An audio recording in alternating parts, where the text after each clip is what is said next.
ನೀವು ದೇವರ ಆಲಯವಾಗಿದ್ದೀರಿ, ದೇವರ ಆತ್ಮ ನಿಮ್ಮಲ್ಲಿ ವಾಸಿಸುತ್ತದೆ.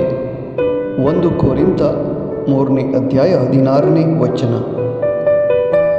ಪ್ರಭು ಯೇಸುವೇ, ನಾವು ದೇವರ ಆಲಯವು ಮತ್ತು ನಮ್ಮಲ್ಲಿ ದೇವರಾತ್ಮ ನೆಲೆಸಿರುತ್ತದೆ ಎಂದು ತಿಳಿಯಪಡಿಸಿದ್ದಕ್ಕಾಗಿ ನಾವು ನಿಮಗೆ ವಂದನೆ ಸಲ್ಲಿಸುತ್ತೇವೆ ಸ್ವಾಮಿ. ನಾವು ದೇವರ ಆಲಯವಾಗಿರದಿದ್ದಲ್ಲಿ ನಮ್ಮನ್ನು ದೇವರ ಜೀವಂತ ಆಲಯವನ್ನಾಗಿ ಪರಿವರ್ತಿಸಿರಿ ಮತ್ತು ದೇವರ ಆತ್ಮ ನಮ್ಮಲ್ಲಿ ನೆಲೆಸುವಂತೆ ನಮ್ಮನ್ನು ಅಭಿಷೇಕಿಸಿರಿ ಎಂದು ಬೇಡುತ್ತೇವೆ. ಆಮೆನ್.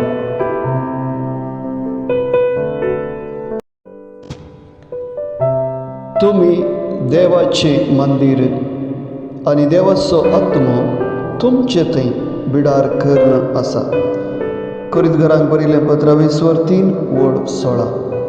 मोगळा जेजू, आमी देवाची मंदिरां आनी देवाचो आत्मो आमचे थंय वस्ती करता म्हूण तुवें आमकां दाखयल्या खातीर आमी तुका दिनवासता.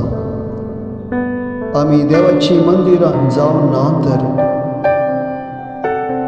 आमकां देवाची जिवंत मंदिरां जावन तूं परिवर्तन कर आनी देवाचो आत्मो आमचे थंय वस्ती करशी आमकां अभिषेक कर म्हूण मागता.